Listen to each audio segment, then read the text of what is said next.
Siapa khatam Nabi itu? Ahmad. Siapa Ahmad itu? Al-Amin.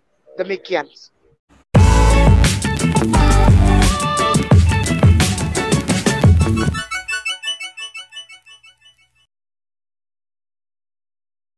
Shalom saudaraku, salam damai sejahtera di dalam kasih Kristus. Berjumpa lagi dengan saya, Didi Duli. Kita akan belajar berapologetika bersama-sama di channel ini. Alkitab memang menarik untuk dibahas, dari yang muda sampai yang tua, laki-laki dan perempuan. Bahkan akhir-akhir ini tidak hanya orang Kristen yang membahas Alkitab, tetapi juga orang Islam. Mereka membahasnya terang-terangan di media sosial, bahkan mereka pakai sebagai bahan kajian, bahkan juga pengajian. Nah, salah satunya adalah para mualaf. Jadi mereka ini sedang mencari-cari kebenaran menurut kelompok mereka, mengais-ngais di dalam Alkitab mengenai nubuatan nabinya. Siapa tahu ada keberuntungan, meskipun sampai sekarang tidak pernah menemukannya. Yang ada hanya cocokmologi, comotmologi, maksamologi, dan ngawurologi. Nah, kali ini ada satu ustadz yang biasa kita bahas, yang semuanya pasti sudah tahu, Ustadz Ahmad Kainama. Jadi dia sedang mengais-ngais di dalam Alkitab nubuatan tentang nabinya. Ketemulah nama Khotam Emet. Nah, menurut dia, kata ini adalah nubuatan untuk nabinya. Benarkah demikian? Sebelumnya mari kita simak video berikut ini. Oke, sudah dibuka. Akan dibukakan semua. Kata menggenapkan dalam bahasa Ibraninya adalah khatam. Khatam. Ya. Akan ada masanya. Kedatangan yang maha kudus. Siapa dia? Khatam. Khatam. Artinya apa? Ke bawah lagi. Ini primitive root ya. Sudah tidak ada lagi rootnya. Khatam, ke bawah lagi. Ke bawah. Termeterai. Dimeteraikan, dimeterai. Memeteraikan, memeterai. Dibubuhi meterai, diikat dengan mengejutkan. Menahannya sehingga tidak memeteraikan. Seal up, menggenapkan. Tutup, habis. Seal up. Seal up, tutup. Siapa itu? Buka yang tadi ayat Danielnya. Setelah menggenapkan, ini bukan tafsir. Saudaraku Kristen dan Katolik yang menyaksikan tayangan ini, para ahli teologi Alkitabiah, Bible, aku mohon maaf, ini bukan tafsir.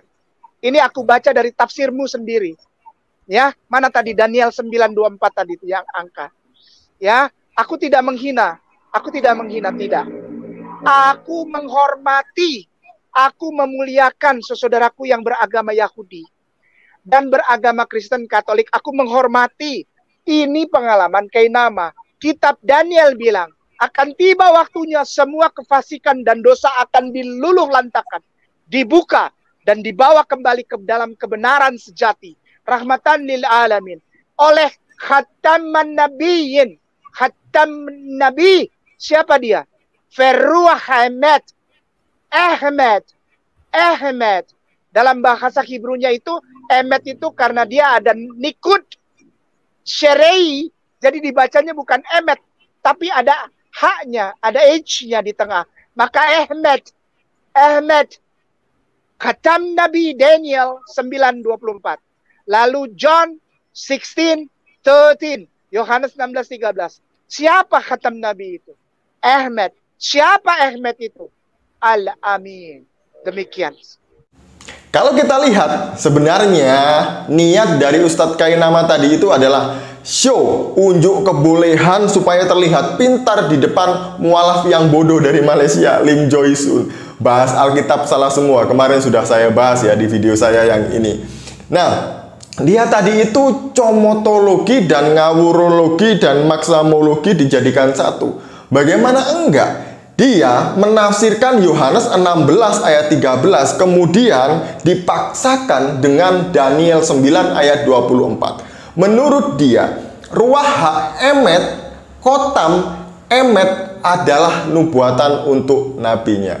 Jadi nabinya sudah diganti namanya dengan Khotam Emet oleh Ustadz Kainama. Awas loh ya, dilaporkan penistaan baru tahu rasa nanti itu.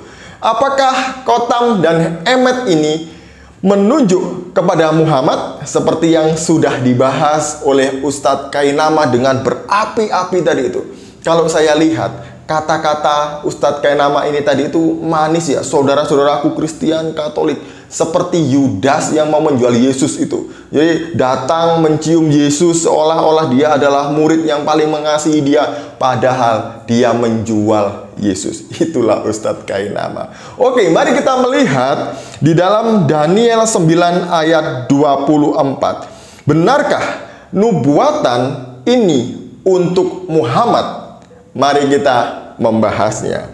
Mari kita membaca Daniel 9 ayat 24.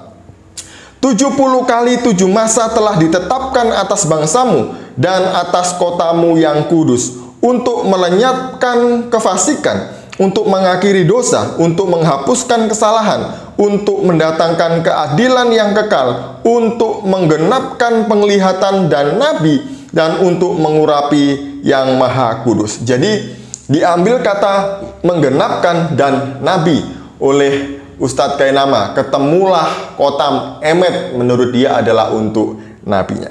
Padahal kalau kita membaca Daniel secara keseluruhan, terutama ya, nah kita melihat konteksnya saja dulu ya, pasal 9. Di dalam pasal 9 ini dimulai dari ayat 1 sampai ayat 19, itu adalah doa Daniel. Dia memohon pengampunan dosa, baik untuk dirinya sendiri dan juga untuk bangsanya, yaitu Yehuda. Di mana Yehuda sekarang sedang mengalami kesusahan karena dibuang dan ditindas di Babel. Jadi dia mengharap ada pengampunan dosa, kemudian ada kelepasan. Daniel sebenarnya sedang melihat di dalam Yeremia pasal 25. Di mana di dalam Yeremia pasal 25 itu mengatakan bahwa Yehuda akan dibuang selama 70 tahun. Menurut hitungan Daniel itu seharusnya sudah selesai dan sebentar lagi selesai. Oleh karena itu dia berdoa kepada Tuhan supaya dibebaskan. Namun ketika dia berdoa, datanglah malaikat Gabriel menyampaikan firman Tuhan kepada dia. Dan apa yang dikatakan oleh malaikat Gabriel ini, kita akan membaca di ayat 22. Lalu ia mengajari aku dan berbicara dengan aku. Daniel, sekarang aku datang untuk memberi akal budi kepadamu untuk mengerti. Ketika engkau memulai menyampaikan permohonan, keluarlah suatu firman, maka aku datang untuk memberitahukannya kepadamu, sebab engkau sangat dikasihi. Jadi camkanlah firman itu dan perhatikanlah penglihatan itu. Kemudian ayat 24 yang saya sampaikan tadi itu. Jadi menurut malaikat ini, masa pembuangan Israel atau Yehuda di Babel itu tidak 70 tahun lagi, melainkan diperpanjang, yaitu 70 kali 7 masa. Akan lebih lama karena pemberontakan Israel, ketidaktaatan, ketidaksetiaan, semua dosa-dosa pelanggaran Israel itu sudah melebihi batas. Jadi inilah alasan kenapa hukuman yang diberikan oleh Tuhan tidak 70 tahun, melainkan diperpanjang. Sampai apa? Sampai mari kita baca lagi ayat 24. 70 kali 7 masa telah ditetapkan atas bangsamu dan atas kotamu yang kudus, untuk melenyapkan kefasikan. Jadi setelah diperpanjang itu, jika waktunya sudah tiba, nanti dia yang diurapi oleh yang maha kudus hadir untuk melenyapkan kefasikan, untuk mengakhiri dosa, untuk menghapuskan kesalahan, untuk mendatangkan keadilan dan keadilan yang kekal, dan untuk menggenapkan penglihatan dan nabi.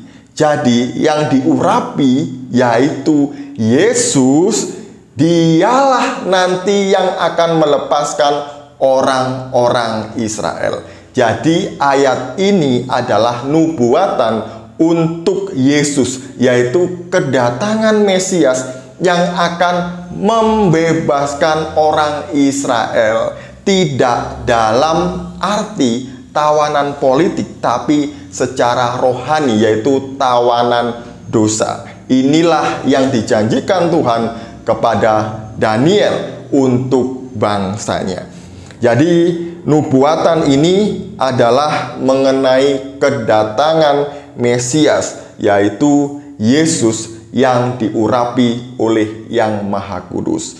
Ini adalah nubuatan untuk Yesus, bukan untuk Muhammad. Gak ada ayat Alkitab yang menjelaskan atau menuliskan, menubuatkan tentang Muhammad. Kalaupun ada, itu adalah karangan Ustadz Kainama dan teman-temannya. Jadi inilah maksud dari Daniel 9 ayat 24. Makanya kalau baca Alkitab itu jangan memaksakan pikiran dulu, tapi lihat teks dan konteksnya, berdoa dulu supaya dipimpin oleh Roh Kudus, bukan dipimpin oleh akal sendiri. Sekian dari saya, semoga ini memberkati kita dan menambah wawasan kita. Shalom, salam waras, Tuhan Yesus memberkati.